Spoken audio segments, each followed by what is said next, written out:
We're on page 206. We ended talking about, we finished chapter 5 and we're beginning chapter 6. And like Barclay does, he gives you an intro to the verses before you get there so you understand where you're headed. So he says, right in the, any other, before we get started, any other news from the week we need to share? Kathy was sharing about her mom. We need to pray for Sylvia Montgomery. Yeah.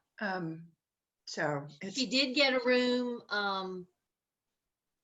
Good. She did get a room, but when did that happen? The same day later that night. Okay. Yeah. Okay. So Is I don't she think in the hospital? Yes, Yeah. with COVID. Yeah. Ooh. And not doing well. Lois Zafus or whatever also has COVID.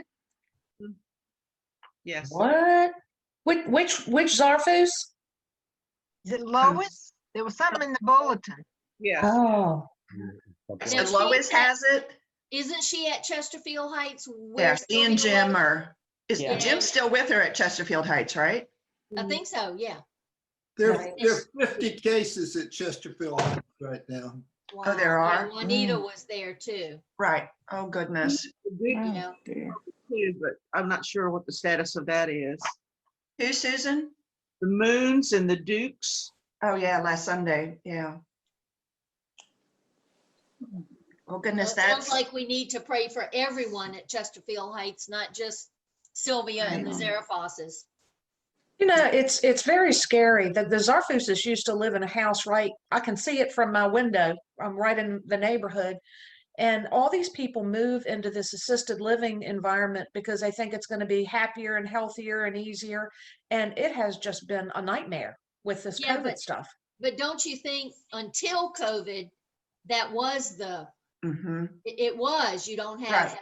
you don't have to Yeah. worry about the roof and snow and leaves and cutting grass and it's been a godsend for my mother. yeah. But, to yeah, be in a so- retirement center, but Yeah. So yeah. Nancy, I think on most counts, you're right. It's only since COVID that it hasn't been good. Well, and I think a lot of the assisted care and nursing homes really jumped on it and put people in their rooms. We'll bring the food to you. Everybody's wearing a mask, no visitors. And the places that did not jump right on that are the ones that had issues. On a mother's building, they have they had increased group sizes to 20, but they've now dropped it back to 10. But more people are coming down for meals. So Yeah, I think. but they have, everybody has to sit. Yeah. Or, they're far apart, but yeah. So All righty. On page 206, Barclay talks about Jesus talks of God rewarding those who have given him the kind of service that he desires. And we always say, if bad things happen to you, that's not because you were a bad person. And if good things happen to you, that's not necessarily because you were a good person. In the Old Testament, that's what they thought. And Barclay spends quite a lot of time talking about how Jesus did say you would get a reward for doing good things. Now, of course, we're not supposed to do good things for the reward. We're supposed to do good things because we've been given a lot. We want to share. We want to help other people. But in the middle of the page, it says 3 times in this upcoming section that we're going to read, chapter 6, verses 1 through 18, Jesus speaks of God rewarding those who have given him the kind of service that he desires. It is very often stated that the reward motive has no place whatsoever in Christian life. We must be good for the sake of being good. Thoughts or comments on that? I'm very reward oriented. I will do things quicker and faster if I'm getting a jelly donut at the end or whatever, but all of us at church do things. You just do things anonymously. Nobody even knows you did them, which turns out good. It says the idea of reward and punishment should be totally eliminated from life, and everyone should operate from a desire just to be a good person. But that is not the point. At the bottom of 206, it says that is not the point of view that Jesus held. The right kind of almsgiving, the right kind of prayer, the right kind of fasting all have their reward. And the Jews, of course, were all about, number one, almsgiving, food, and helping poor people, the right kind of prayer, and fasting. Christianity doesn't really focus on fasting too much, but I mean, some people do. I worked with an assistant principal at Midlow who did the fasting thing, and I mean, I don't know that I saw a lot of benefit, but it But talks about, our reward will be great in heaven. At what point did Christianity shift from fasting to potluck dinners?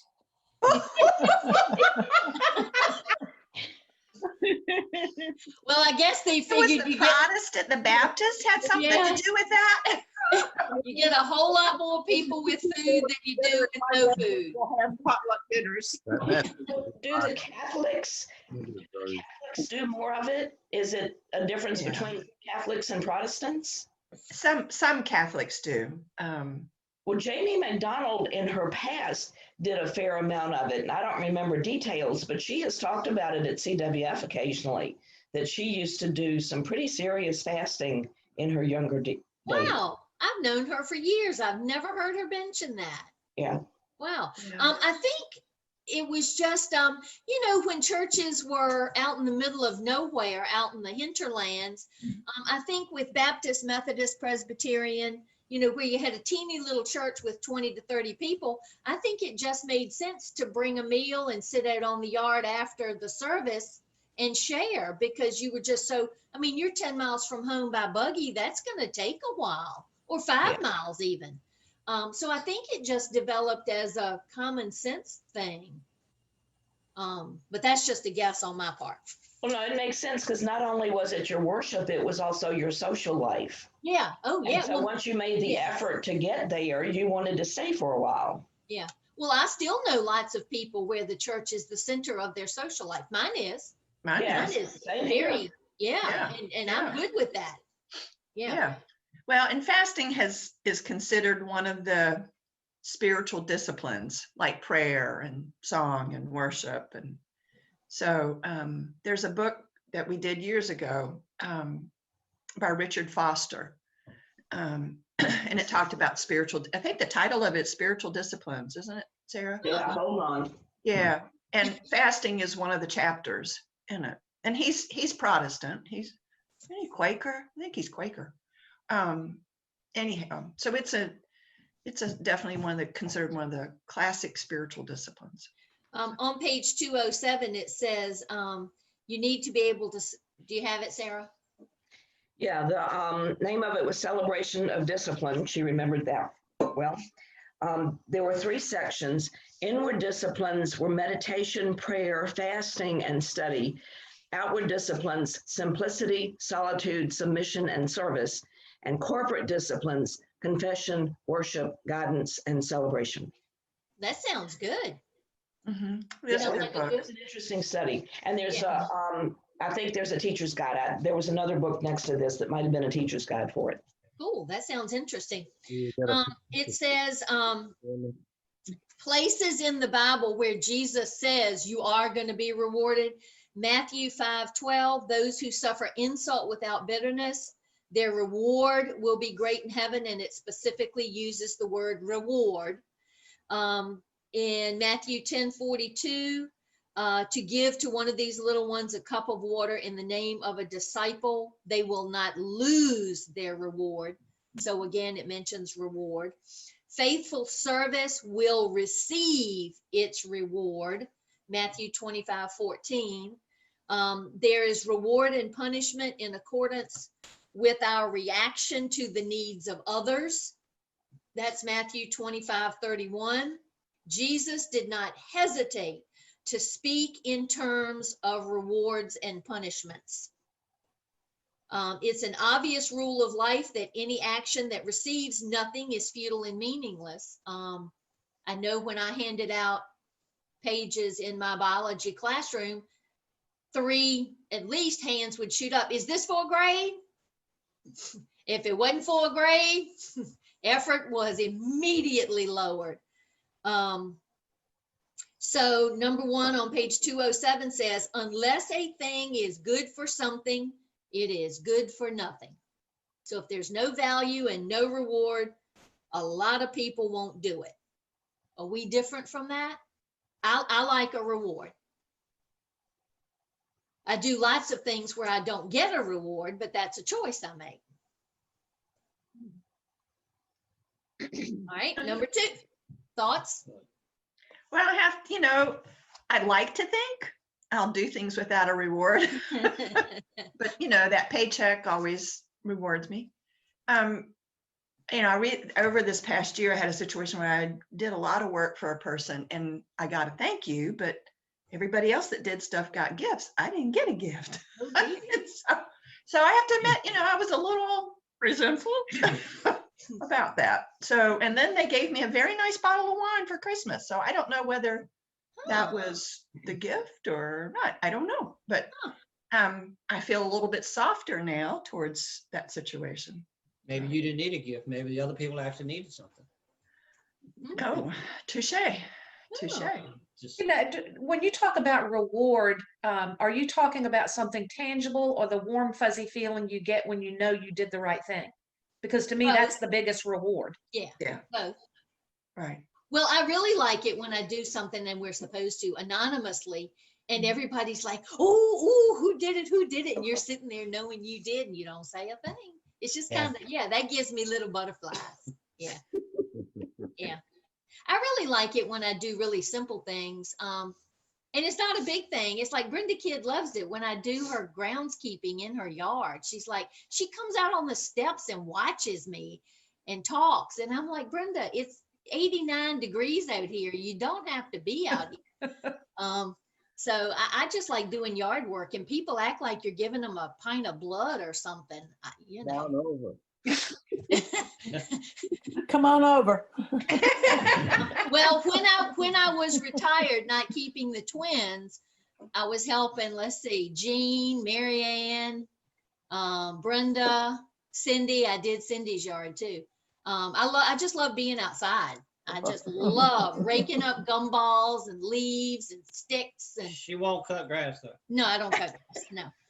All right, on the bottom of 207, number 2, another example, to banish all rewards and punishments from the idea of religion is in effect to say that injustice has the last word. It cannot reasonably be held that the end of the good person and the end of the bad person are one and the same. I guess we all tell ourselves bad people go to hell and good people go to heaven, but I don't know, a lot of bad people turn around during their lifetime, and I think they end up where I plan to go. So any thoughts on that one? Yeah, I mean, to me, this is too much of a black and white, and it ignores all the gray in the middle. Yeah. Mhm. Where's that cutoff in the gray? Well, don't we vacillate between? Yeah. I mean, sometimes I have a very clear-cut notion of what I should be doing, and other times not so much. So I'm in the gray sometimes. Other thoughts? At the top of 208, it says reward and punishment is necessary in order to make sense of life. Although we all know lots of examples where bad things happen to good people. And I don't know that a bad thing is a punishment, but people perceive it that way sometimes. I mean, we're not surprised if someone drinks and drives and then wrecks and kills themselves, but we're very upset when they hit another car head on and kill innocent people. Yeah, we need a reward and punishment system to have stability in our society. Well, our legal system is based on that. If Right. you do this, then you will get this punishment. Right. Yeah.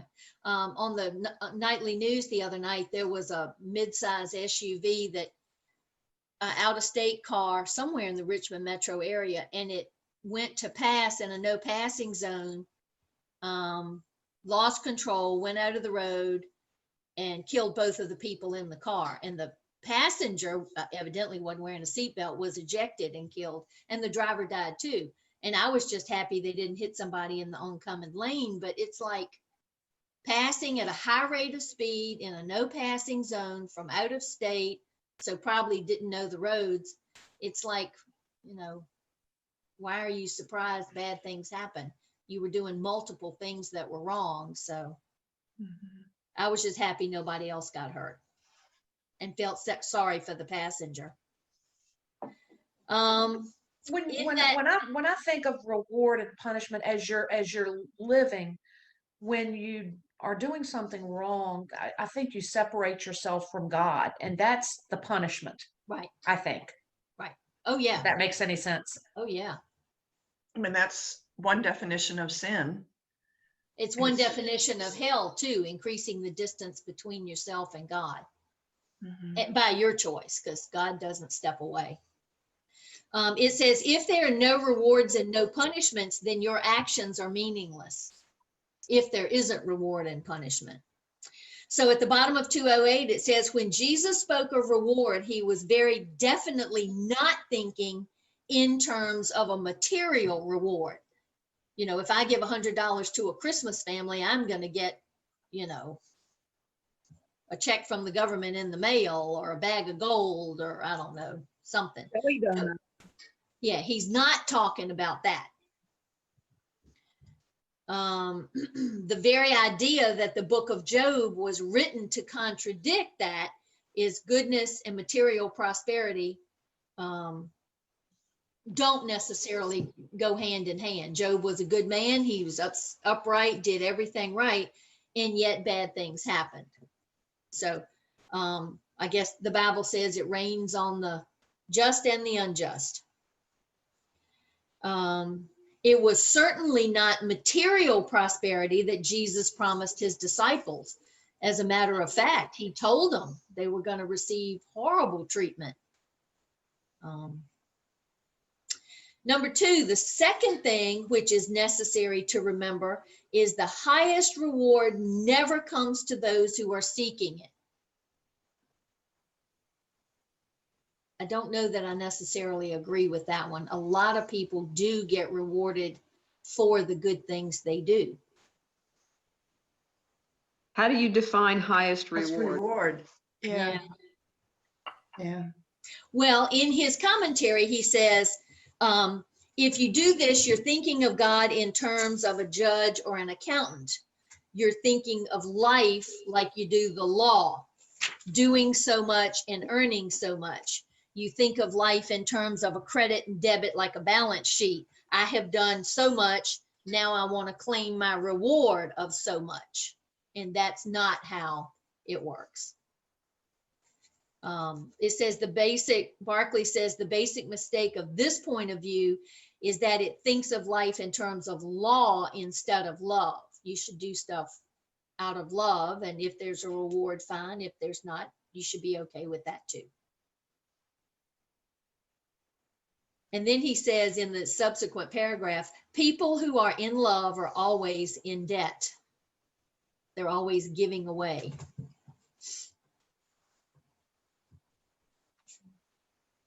Then at the bottom, he talks about the Christian reward. What are the rewards of a Christian life?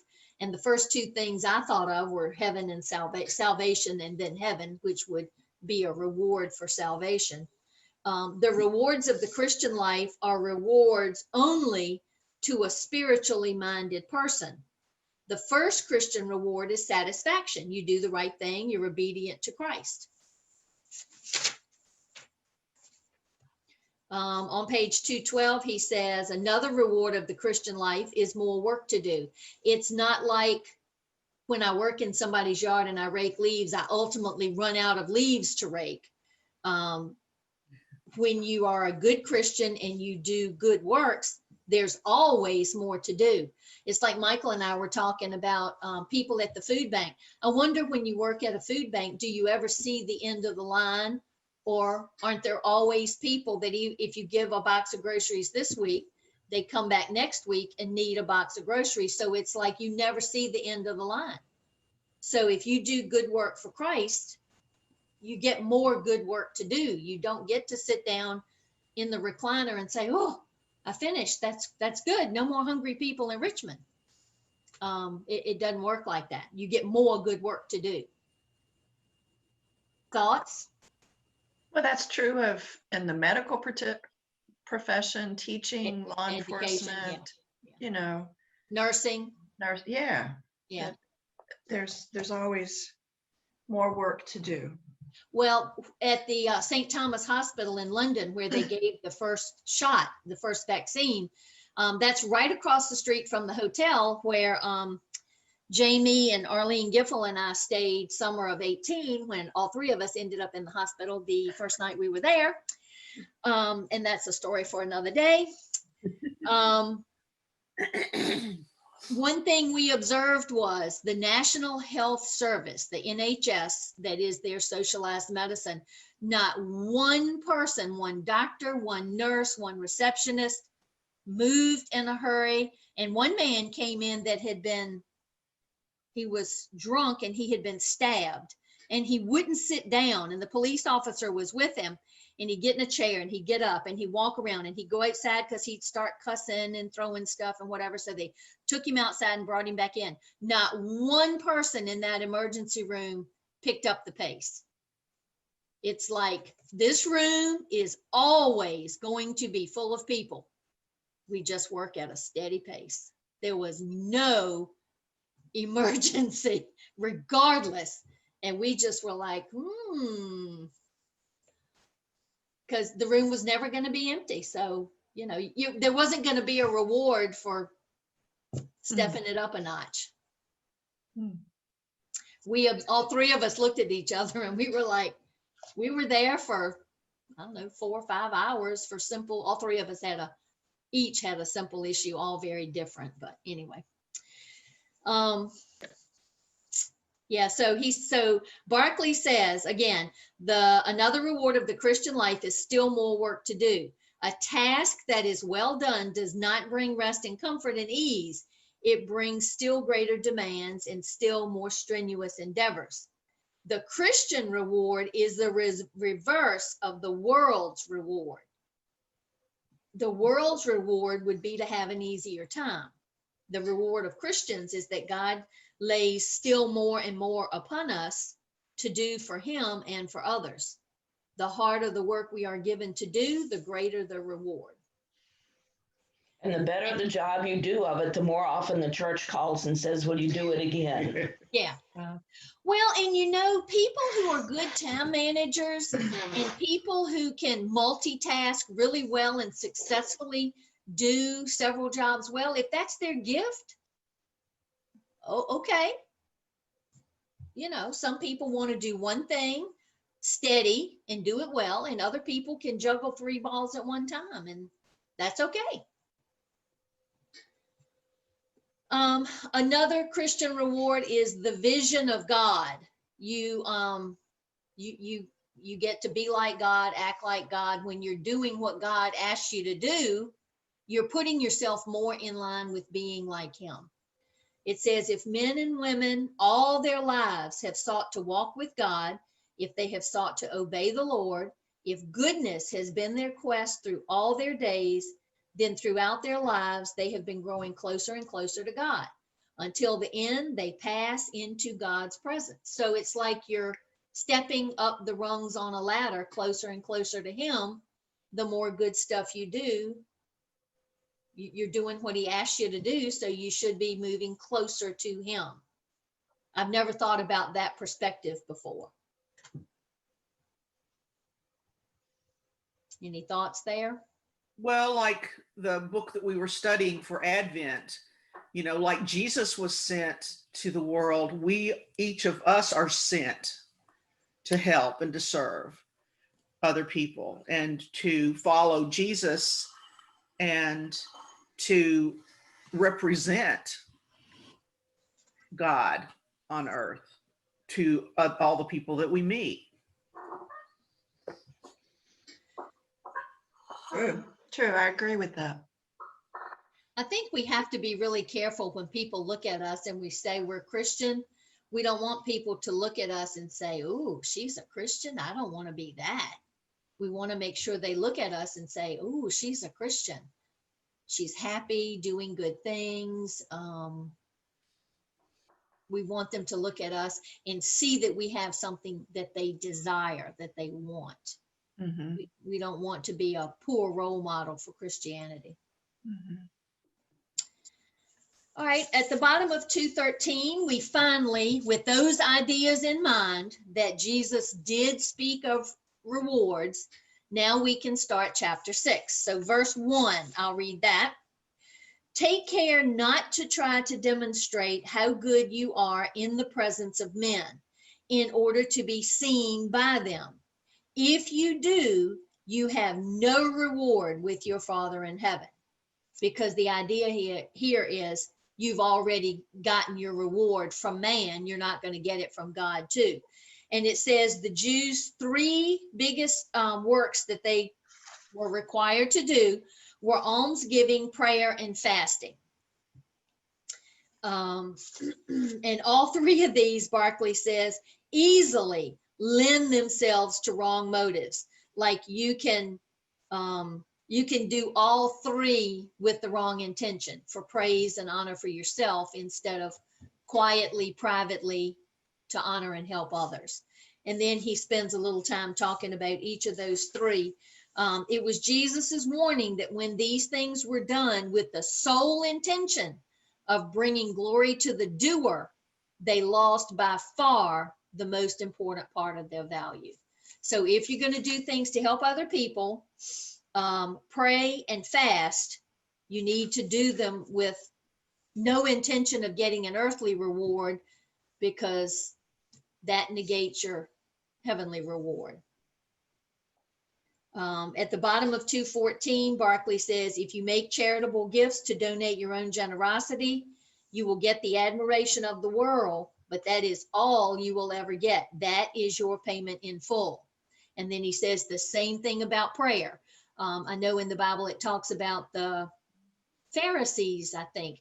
They stood on the street corner and, thank you, God, for all I am, and thank you for all I have, and that I'm not like that poor sinner over there. And, and Jesus is like, nope, go in a room, shut the door, talk to God privately.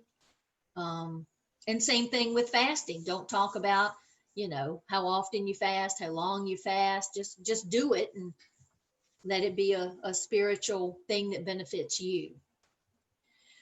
Jesus said, Barclay is rephrasing Jesus's thought. If your one aim is to get yourself the world's rewards, no doubt you will get them, but you must not look for the rewards which God alone can give. So you can get earthly reward, but you're not going to get it from heaven too. Any comments there? Yeah, the accountant wants to know, does that mean I shouldn't claim it on my tax return? No, that's a good question, actually. And I was talking with somebody this week about, when they tried to trap Jesus, when the scribes and Pharisees tried to trap Jesus with the coin and said, do we have to pay tax to Caesar? They were trying to find something on which they could get him for sedition or, something. And he said, no, you pay to whose face is on it? Caesar's. Well, you pay to Caesar what Caesar's. If you live in a country where you have to pay taxes, you pay taxes. So no, I think if you have a charitable deduction, you take it off your taxes. And no, I think that's perfectly fine. Plus at the current tax structure, you're not giving enough to ever get above the new, standard deduction. So it doesn't matter. Yeah. Yeah, it did make tax preparation a lot easier for us when they just gave us what, 12.5, I think now. Yeah, you just get that standard. And I think very, very wealthy people give more than that. Well, it's 24,000 per couple. So Yeah, Right. yeah. All right, on any other thoughts or comments about And the three things that are specifically mentioned are almsgiving, giving food, clothes, help to the poor, praying and fasting are the three, because those were the three greatest things Jews had to give, and Muslims too, actually, because they're both Abrahamic faiths. All right, on page 215, Matthew 6, 2-4, if somebody could read that. This talks about how you should not give. Okay, I got it. Okay. So when you give alms, do not sound a trumpet before you, as the hypocrites do in the synagogues and in the streets, that they may be praised by men. This is the truth I tell you, they are paid in full. But when you give alms, your left hand must not know what your right hand is doing, so that your almsgiving may be in secret, and your Father who sees what happens in secret will give you your reward in full. Okay, your thoughts on that, Sarah? I think that's easy enough to do, don't you? Yeah. Just write a check and drop it in the mail, you know. I know several people who were not in need of the $600 or $1,200 check they received months ago, and a substantial part of it they wrote out to charities. I think many people did that.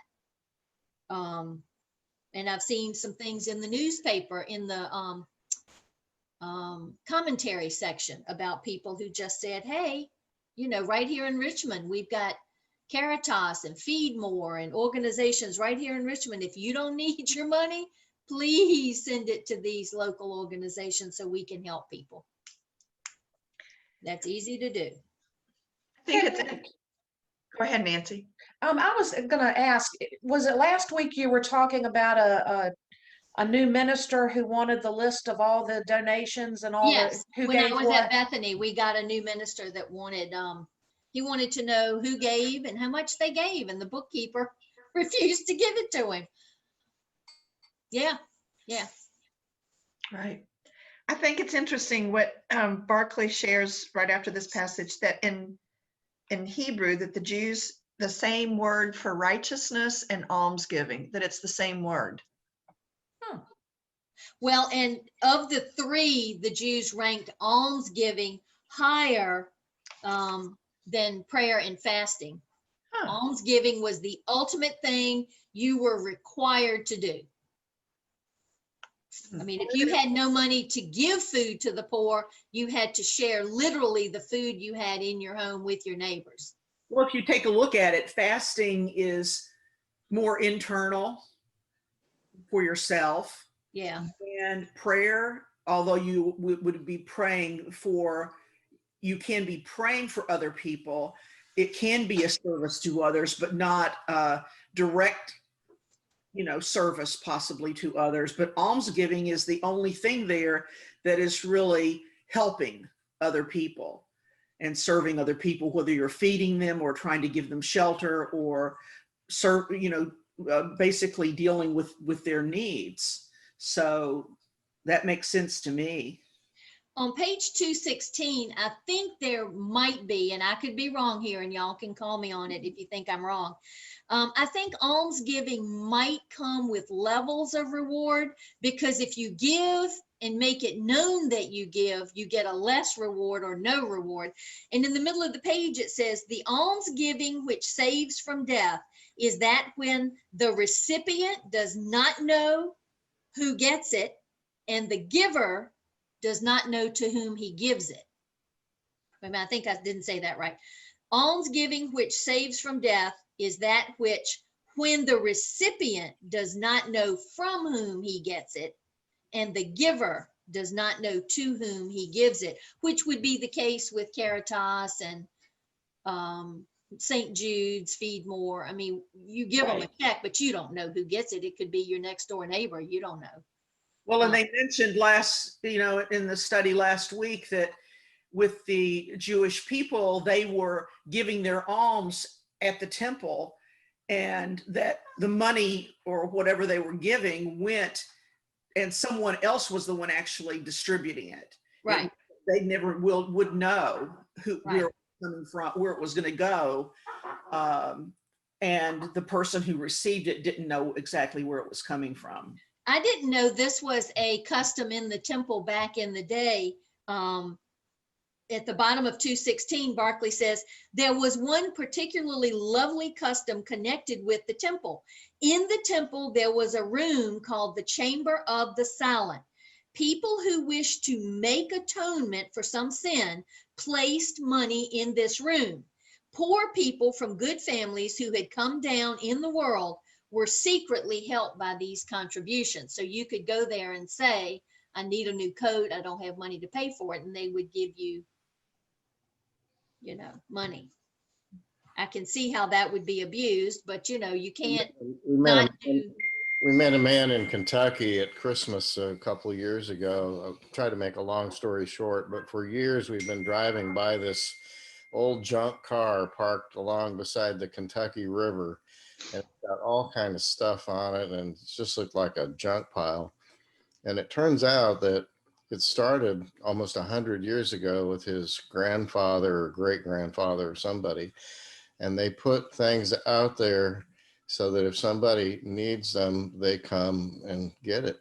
And that includes money and anything. So sometimes somebody will come and put $100 in a coffee can or whatever. And if you need some money, if you need $30, you take it. If you need the whole thing, you take it, and it's just the neatest man and neatest story. I love that. And if there's a wrench on the fender and you need a wrench, you take the wrench. I like that.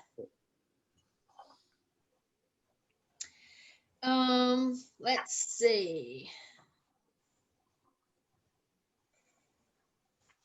All right, down at the bottom of 217. Now let us look at some of the motives which lie behind the act of giving. Now these are ways, this section says ways not to give, or how not to give. Make sure I read that right. Ways not to give. The first way is some people give from a sense of duty. I really don't want to do this, but I pledged that I would give $100 a month, so I'm going to put it in the tray, but I really want a new PlayStation 4 or whatever. So if you're going to do that, the assumption is you're better off not to give. If you're only giving from a sense of duty and you don't have any feeling or compassion in your heart. Barclay says these people feel that giving is a duty that they cannot escape. I have never thought of giving to a charity or a church like, oh, I got to do this and I can't get out of it. I can easily not write a check. Mhm. So I've never thought that. But I guess some people do. They do good because they feel they have to instead of they want to. And Barclay says, it says at the bottom there, he never gives of himself. You're giving a tangible object, money, but you never give from your heart. You never give a piece of yourself. Mhm. And I guess that's the important part. Well, I'm sitting here wondering about my father's attitude, and he certainly gave of himself. He taught Sunday school the whole time I was growing up, but he used to call our offering dues. You gotta take your dues to church. Interesting. Yeah, and that word implies obligation. That actually operate that way. Say that again, Bud. There's some big mega churches that you actually pay dues. You buy a seat in the church. Well, when we built a new church, remember when in the Methodist church they had every 4 years the minister moved, and back in the 60s I belonged to Liberty Methodist in Lawrenceville, and they got tired of that and they said stop moving our ministers, and the denomination said no, we're going to keep moving them. So we left the denomination and built Liberty Independent Christian Church in Lawrenceville, and we had no money coming from the denomination. So the second pew on the left is the Charles Hubert Abernathy pew. My granddaddy bought it, and if you sat in it, he would tap you on the shoulder and say, you need to move, this is my pew. Because we had no money. So people bought windows, and the window says in honor of the Roberts family or the Miller family. Or Right, that some churches have used that as the strategy to get money. Yeah. Yeah. Does That's- the can agree with that. Was it Burton Parish in Uh-huh. Williamsburg? Don't they do that? Their pews? Oh, no, well, that church is so old. I have no doubt that's how it was done in the 16 and 1700s at Bruton Parish. I'm sure you literally bought your pew and your family sat in it. They had nobody giving them money from either. Oh, So, no, wasn't there a tax for the church? I know there's nameplates on a lot of the pews yeah. Yeah. at Bruton Parish, like George Washington and Thomas Jefferson and. Well, when our CWF went to Mount Vernon, we did a tour of the church that George Washington went to, and he had a box with like 3 pews in it or some such. Yeah, he bought the box. Yeah. Number 2, it says some people give from motives of prestige. They give not to the glory of God, but to the glory of themselves. Look how big I am. Look what I did. I gave $5,000 or whatever. You'll notice in our church that when elderly people pass, we can add on a new education wing, or we can, do some huge, the bells in the bell tower, but we don't have any idea who gave that money. We know those things happened, but it was totally anonymous. There's no plaque on the education wing that said when so-and-so died, this money was given. We know when people pass, they leave money to the church, but there are no plaques on things. So we know that happens in our church, that people give anonymously, not to be recognized. Another thing Barclay says is some people give simply because they have to. There are some people whose love and kindness in their hearts just cause them to want to give. And I'm sure that's the way we're supposed to do it. They have a sense of responsibility for those in need. I don't always have the right heart about it. I get real frustrated with people that take, don't give, or don't, that's a discussion for another day too. But, that's between them and God. We're just supposed to give. And But don't you also find that, I remember as a child growing up, there were certain people that you gravitate towards because their nature is so loving and so giving, yes. and it's just natural. Yes. Yeah. That's like, I've been at Bonaire since November of 97.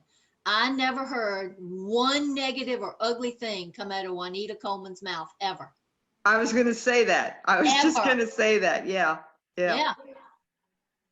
Now, I've got to tell you this. I love Sylvia Montgomery as much as I love Juanita Coleman. And Sylvia Montgomery Juanita was a public school teacher too.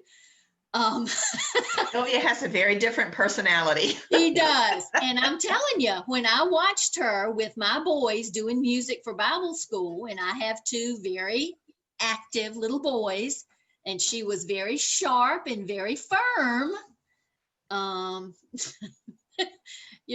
She's different, but just as loving and just as kind as Juanita, but a totally different personality. And Sylvia will call a spade in a minute.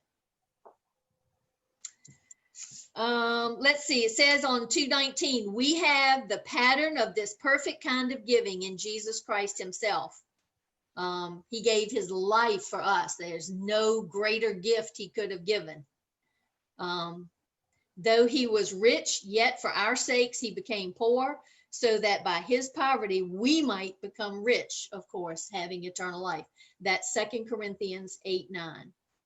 He was rich but became poor, so that in his poverty we might become rich. I like that verse. Mm-hmm.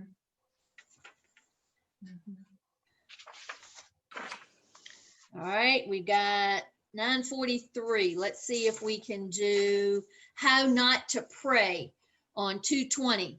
Matthew 6:5-8. I'll read it. All right. And when you pray, you must not be like the hypocrites, for they are fond of praying, standing in the synagogues and at the corners of the streets, so that they may be seen by people. This is the truth I tell you, they are paid in full. But when you pray, go into your private room and shut the door and pray to your Father who is in secret. And your Father who sees what happens in secret will give you your reward in full. When you pray, do not pile up meaningless phrases as the Gentiles do, for their idea is that they will be heard because of the length of their words. So then, do not be like them, for your Father knows the things you need before you ask him. So Barclay says no nation ever had a higher ideal of prayer than the Jews, and no religion ever ranked prayer higher in the scale of priorities than the Jews did. But Barclay says they had faults in their prayer life. And the first thing he mentions is that it has become formalized. The Jews have many, as do other religions, many formalized set prayers for all occasions. And then he proceeds to list a bunch of them on 221. But before we go, judging them, what kinds of things do we repeat sometimes with maybe not thinking about what we're saying? We just say it. Lord's Prayer. Yeah, Lord's Prayer. Lord's Prayer, doxology. I grew up Methodist, so I know the Apostles' Creed and just repeated it without always thinking about what I was saying. Right. It says the Jews are supposed to say 18 different prayers a day, 3 times a day. Now, there's some of them are short, and he gives examples of some of them in the text there. And I know, Kathy, how many times do Abdi and Ahmed pray a day? Is it 5? I think so. I think it's 5. Yeah. And then when you went to the Holy Cross Abbey, when we all went together, didn't you go over for some of the prayers with the monks? Yeah, in the Trappist tradition, it's seven times a day. And they start at like 4 or 5 in the morning. Mm-hmm. And when is in Compline the last one? Mm-hmm. It's about 6 or 7. Yeah, and Compline, I think, is at 7. It's after dinner, right? Mm-hmm. Yeah. Before you go to bed. Yeah.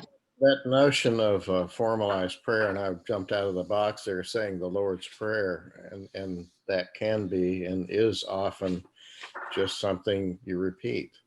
But when I was teaching Sunday school, and I think, Kitten, you guys were there when I did a thing on Lord's Prayer and focusing on each word. Yes. So somebody might hear one person praying the Lord's Prayer, and it might just be blah, blah, blah, blah, blah, automatic, and the person next to them may sound the same, but be doing a very different internal spiritual thing. So same. Very hard to judge. It's like a mantra or something, It's Right. Well, and on different days, I pray it differently. Some days I'm thinking about each word, and other days I'm thinking about a sick grandchild or something. So. And there are times when those ritual prayers help us. When we don't, we can't think of other words to say. Those prayers that we know by heart help us pray. Context, you can plug that into the whole liturgical calendar year. We go through this cycle and do the same thing every year. So it's what meaning you ascribe to it and how you use it, how you use those tools. Because that's how I view those, like, the Trappist prayer traditions, like those that have like the order of worship, like in Episcopal churches as well as Catholic churches. It's all how you use it. Right. Well, I think all churches have a prescribed service order of some sort. Mm-hmm. And it says in here that the Jewish service is very regimented. At the bottom of page 221, it says those 18 prayers that you're supposed to say every day are an essential part of the synagogue service. That's the last line on 221. So you're supposed to say them every day. But if you don't, you're going to say them on Friday. I had a conversation about this very thing with Chris Helton, Nancy Dunn's, the other Nancy Dunn's husband, and in Sunday school. And he said exactly what you're saying, if you do it right, it becomes part of you. Mm-hmm. And if you do it wrong, it just doesn't matter. You know, Right. sometimes when I'm under a lot of stress about something, the first thing I do is start praying. And when I don't know what to pray made up, it's like I just start with the Lord's Prayer. It's like you got a Right. place to go to. Yes, Yeah, So Yeah. that's very comforting. right. yeah. So we have talked about ways not to give alms, ways not to pray. And we will continue with that. I guess we need to start on 223 in the middle of that thought, because there's still, let's see, he says Jewish liturgy stated prayers for all occasions. We have that too. Maybe I can finish real quick. Devout Jews prayed at regular times, and we do that in the sense that we probably pray in the morning, before every meal, in the evening, and on Sunday. So we have regimented times too. On 224, there's a tendency to connect prayer with certain places. And if we had a little more time, we could talk about church as opposed to your deck, out in nature, at camp. And then there was among the Jews an undoubted tendency toward long prayers. And I know when you go to elder school, you probably get told not to do a 10-minute prayer. Well, in the history of the disciples, one time I went to an elder workshop that Rick Harrison did. And he talked about how in the 1800s, elders' prayers at the communion table, it was not unusual for them to be an hour and a half long. Yeah, he mentions that in here too, that you can Yeah. have an hour of prayer time, singing time, then you get to the sermon. Uh-huh. Yeah. Well, Yeah. And that's why people brought a lunch. Hey. I think sometimes still during communion, I don't know if they're encouraged so or not, but it seems like there's a second sermon given during the communion prayer at our church sometimes, you know. Yeah. Yeah. And sometimes during the second sermon, they don't mention the bread and the wine. They mention current events, but not the bread and the Bread and the wine. wine. It's like, I know. whoa, remember the focus Bread. here? Yeah, the bread and the wine. Yeah, remember the focus. All right, so next week, we need to pick up on 225, the continuation of how not to pray. Oh, on 225, okay. Yeah. Well, I just couldn't finish it all. I thought I had Okay. finished it with number 5, but I see on 225 is number 6. So there are more ways not to pray. I thought I had covered them all. Okay, got it. Okay. All right, guys. See you in a few minutes. All All right. right, thank you, Kitten. Sure. Thank you. Thank you guys for contributing. That makes it.